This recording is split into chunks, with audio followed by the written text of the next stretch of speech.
दोस्तों, जैसा कि कल हमने एक बात की थी, एक खबर की, टेलीग्राम के जो मालिक थे उनको अरेस्ट कर लिया गया और अब टेलीग्राम को पूरी तरह से बंद करने का भी खतरा मंडरा रहा है। वो हो सकता है कभी भी बंद हो जाए या बैन कर दिया जाए, और वो भारत में भी है और बाकी के अन्य देशों की भी नज़रों पर है।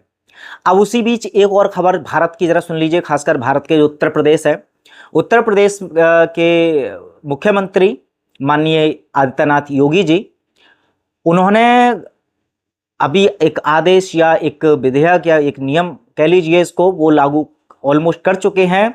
कि सोशल मीडिया पर यदि कोई भी देश विरोधी पोस्ट करता है या कोई भी वीडियो बनाता है, किसी भी तरह का कंटेंट सोशल मीडिया पर डालता है, तो उस पर बहुत ही ज्यादा कठोर कानूनी कार्रवाई की जाएगी। अब सुनने में ये बहुत अच्छा लगता है, और अगर ऐसा नियम है तो अच्छा भी है कि देश विरोधी एक्टिविटी भी सोशल मीडिया पर सच में नहीं होनी चाहिए। लेकिन अब इसका दूसरा पहलू ये है कि सोशल मीडिया पर जो लोग एक्टिवेट हैं, जो कंटेंट या वीडियो बनाते हैं, ये आप डिसाइड कैसे करेंगे कि ये पोस्ट देश विरोधी है या नहीं है? कहीं सरकार विरोधी पोस्ट को देश विरोधी तो नहीं कहा जाएगा? अगर सच में देशभक्ति या देश के लिए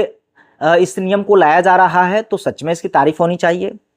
लेकिन जिस तरह के अब तक अनुभव हुए हैं, चाहे वो कोई भी पार्टी हो, जब भी वो शासन करने आती है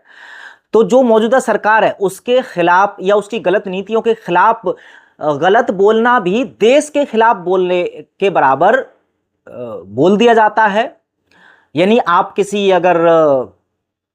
सरकार में मौजूद किसी भी नेता के विरोध में बोल रहे हैं, तब भी उसको यह सिद्ध कर दिया जाता है कि वो देश विरोधी या देश के विरोध में बोल रहा है। तो अगर सरकार का अर्थ देश है, तब तो इसमें सबसे बहुत सारी समस्याएं आएंगी, क्योंकि भी जब जब सरकार या कोई भी नेता किसी भी तरह का कोई नियम कानून लाएगा, कोई नई रणनीति बनाएंगे, और अगर देश की जनता भाई उससे सहमत नहीं है और वो अपनी अगर बात सोशल मीडिया पर उठाएगी, तब तो उन सबको इस एक्ट के तहत या इस नियम के तहत अच्छा खासा उन पर कार्रवाई करके उनका मुंह बंद किया जा सकता है। तो ये तो भी जो मौलिक अधिकारों में आता है भाई, फ्रीडम ऑफ स्पीच, वो सब चीज़ें तो भाई बंदी हो जाएंगी। खैर, आप अपनी राय रख सकते हैं इस विषय को लेकर के कि एक्चुअल में इसके पीछे क्या उद्देश्य है। लेकिन मैं अपनी व्यक्तिगत राय अगर मैं इस वीडियो में रखूं, हालांकि मैं किसी भी बात की सत्यता का दावा नहीं कर रहा हूं, लेकिन मैं भी चूंकि एक भारत का नागरिक हूं, और जो भी भाई सरकार, खासकर उत्तर प्रदेश की चूंकि सरकार को नियम कानून लाई है, तो वो मुझे भी प्रभावित करेगा। तो मैं मेरी राय में जो मैं इसको देख पा रहा हूँ, तो इसमें कुछ चीज़ें ऐसी हैं जो शायद हो सकता है कड़वी हों, लेकिन शायद उनमें काफ़ी सच्चाई है। तो अब इन सब नियमों के बाद होगा क्या कि अभी तक जैसे हम देखते हैं ना, गोदी मीडिया या जो ऐसे बहुत सारे टीवी चैनल्स हैं, वो ऑलमोस्ट सरकार के द्वारा बहुत सारे बेनिफिट पाते हैं, और इसीलिए वो उन सरकार के खिलाफ चाह करके भी बहुत बार नहीं बोल पाते। बहुत बार बोलते हैं लेकिन बहुत बार नहीं भी बोल पाते। तो ऐसे में जो अंधभक्तों की या सरकार को अंधा होकर के सपोर्ट करने वालों की संख्या है वो लगातार अब बढ़ेगी, क्योंकि सोशल मीडिया एक ऐसा प्लेटफॉर्म था जहां पर कुछ प्रतिशत लोग थे जो हर एक सरकार के पहलू को दोनों नज़रियों से लोगों के सामने प्रकट करते थे। मतलब जब भी कोई सरकार कदम उठा रही है तो उसके सकारात्मक भी और नकारात्मक, तो ऐसे में सोशल मीडिया के माध्यम से लोगों को सच पता चल जाता था। लेकिन अब चूंकि सरकार एक तरफ तो कह रही है कि आप कुछ आपत्तिजनक पोस्ट नहीं कर सकते, उसके साथ साथ कह रही है कि यदि आप सरकार के द्वारा किए गए कामों को, उनकी स्कीम्स को, उनकी योजनाओं को लोगों तक पहुंचाते हैं तो आपको लाखों रुपए भी दिया जाएगा। अब वो चाहे सोशल मीडिया पर यूट्यूबर हो, इन्फ्लुएंसर हो, किसी भी सोशल मीडिया ऐप पर उनको अच्छी खासी रकम सरकार देगी यदि उनकी स्कीम्स, उनके द्वारा किए गए कार्य को दिखाएगा। तो जाहिर सी बात है, सरकार चाहती है कि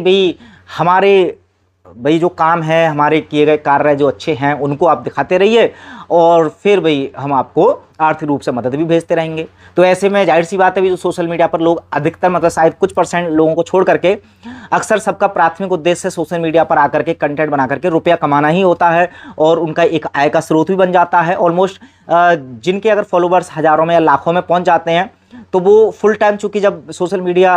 इन्फ्लुएंसर होते हैं तो उनका काम ही यही होता है। तो काम यही होगा, तो उनका आय का स्रोत यही होगा। और यदि सरकार की तारीफ करने से, सरकार के काम कराने से उनको अगर पैसा मिल रहा है तो भाई हर व्यक्ति खुशी खुशी उनकी तारीफ करेगा।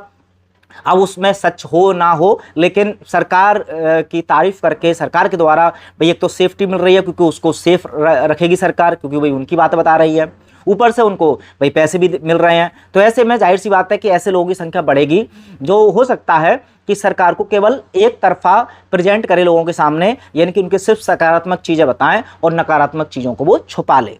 क्योंकि नकारात्मक चीजें या कुछ भी ऐसी भी आपत्तिजनक आप टिप्पणी करेंगे तो जाहिर सी बात है आप सरकारी सेवाओं का लाभ भी नहीं ले पाएंगे, जो सरकार देने वाली है पैसे, और हो सकता है कि सरकार उन पर कार्रवाई भी कर ले। तो दोनों ही पक्ष हैं। हालांकि भाई इस वीडियो में कंक्लूजन के तौर पर मैं भाई तारीफ भी करना चाहूँगा कि इस नियम को यदि भाई पूरा ईमानदारी से या जनता के या देश के पक्ष में प्रयोग किया जाए तो आदित्य नाथ योगी जी को मैं धन्यवाद देना चाहूँगा कि सोशल मीडिया पर या किसी भी प्लेटफॉर्म पर देश विरोधी यदि कोई एक्टिविटी, चाहे कोई नेता के द्वारा हो रही है, चाहे किसी रिपोर्टर के द्वारा हो रही है, चाहे कोई आम आदमी के द्वारा वीडियो या पोस्ट के द्वारा हो रही है, तो उन पर सच में कार्रवाई होनी चाहिए। लेकिन इस नियम या इस कानून का प्रयोग व्यक्तिगत किसी पार्टी के लिए या अपने पद के लिए प्रयोग ना किया जाए, यही मुख्यमंत्री जी से उम्मीद है। उसके अलावा देखिए ये नियम उत्तर प्रदेश के अलावा कर्नाटक में भी सोशल मीडिया के लिए कुछ नियम बनाए गए हैं, और अब आप देखना कि हर एक राज्य में अब ये धीरे धीरे नियम बनाए जाएंगे। मतलब अब चूंकि जनता भी सोशल मीडिया पर थोड़ा विस्थापित होती जा रही है, तो अब इनका जो टीवी मीडिया या प्रेस मीडिया वो सब पहले टारगेट होता था, क्योंकि उनसे लोग कनेक्ट होते थे। अब उनके बाद अब अगला नंबर है कि सोशल मीडिया पर जितने भी लोग इन्फ्लुएंसर हैं जो जनता तक पहुंचते हैं उनको अपने पक्ष में ले लो, या फिर उनको अपने अकॉर्डिंग उनका कंटेंट पेश करने दो। मतलब थोड़ा बहुत उन पर कंट्रोल करने की भी उनकी मंशा है, ऐसा देख करके लगता है इस तरह के नियमों से। आपकी क्या राय है इस विषय में? कमेंट बॉक्स में आप अपनी राय भी रख सकते हैं। मिलते हैं अगली वीडियो में, तब तक अपना ध्यान रखें। जय हिंद।